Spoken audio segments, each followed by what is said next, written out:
कहते परीक्षित, भगवान के पिताजी नंद बाबा वर्ष की 24 एकादशी निर्जला करते महाराज,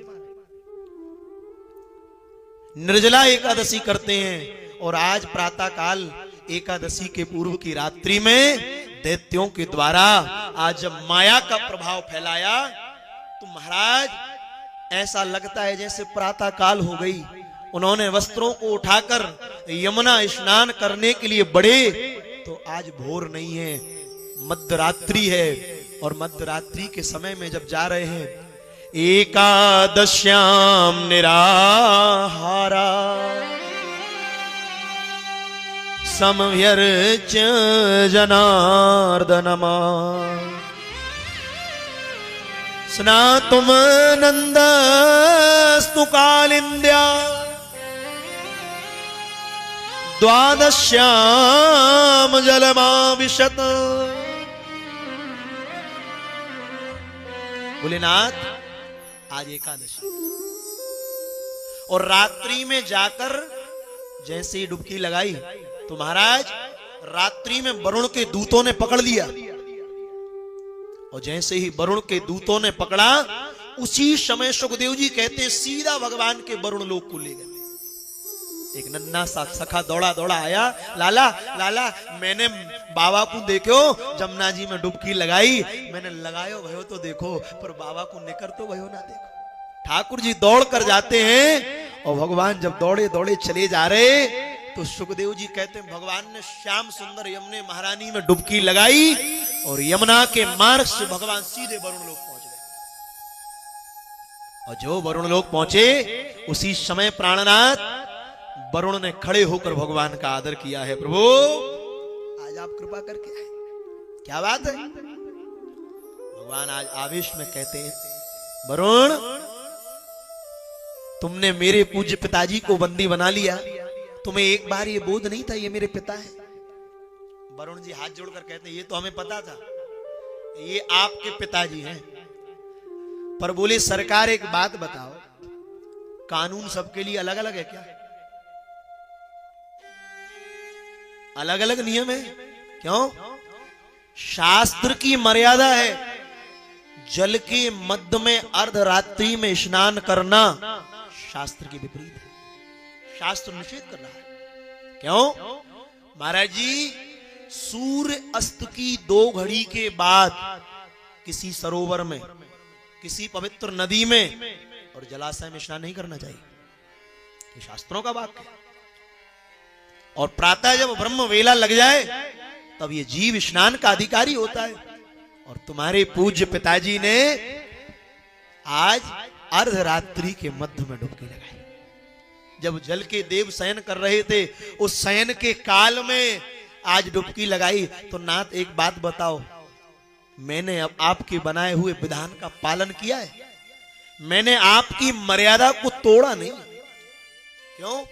क्योंकि बोध होते हुए भी अगर तोड़ दोगे तो भगवान कहते मेरी मर्यादा को लगती।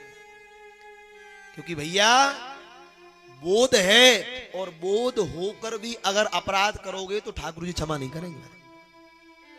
और अबोध है, बोध नहीं है, कर दिया तो भगवान कहते कोई बात नहीं। पर कहते हैं आज मेरे पिताजी को बोध नहीं है। और जानते हो जिसको नहीं है बोध तो गुरु ज्ञान क्या करे, जिसको नहीं है बोध तो गुरु ज्ञान क्या करे। कैदी पड़े हैं जेल में जंजीर क्या करे, मदलोभ को छोड़ा नहीं गंगा क्या करे, परहेज तो पाले नहीं अब वैद्य क्या करे, और बंदा न सुमरे नाम तो भगवान क्या करे।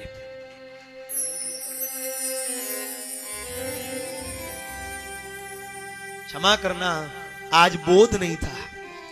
और भगवान पिताजी की ओर देखकर कहते पिताजी अभी अर्धरात्रि हो रही। पिताजी कहें लाला कहा बताऊं एकादशी है और एकादशी के दिन में ब्रह्म वेला में जाऊं।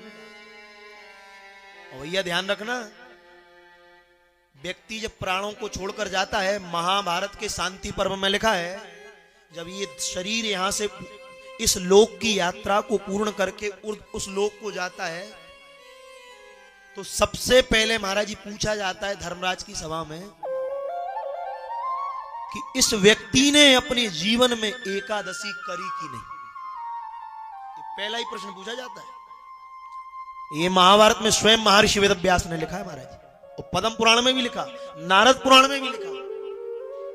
पहला प्रश्न, इस जीव ने अपने जीवन में एकादशी करी। मेरा वरदान है, एकादशी के दिन जो जीव मेरा व्रत करेगा उसको सारे पुण्यों की प्राप्ति होगी। बोले क्या?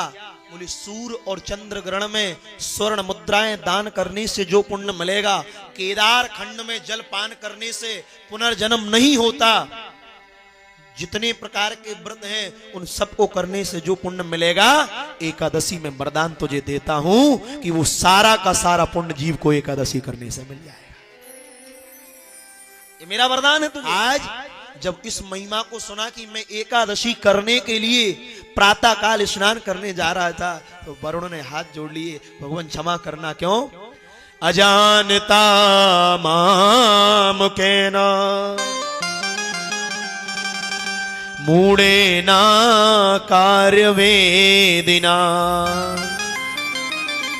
आनितोयम तब पिता तद भवान छंतुमर्हति। बोले महाराज मुझे क्षमा करना, मेरे अपराध को क्षमा करना, मैंने अपराध तो कर ही दिया है। भगवान ने कहा कोई बात नहीं, अपराध तो हो गया, क्षमा करके भगवान लौट कर आए हैं। सुखदेव जी कहते, परीक्षित, भगवान ने अपने पिता को वरुण के हाथ से मुक्त कराया और जगत को बताया कि शास्त्र की मर्यादा के अनुकूल भक्ति करोगे तो पुण्य मिलेगा, और शास्त्र की मर्यादा को छोड़कर भक्ति करोगे तो उत्पात के सिवा कुछ नहीं।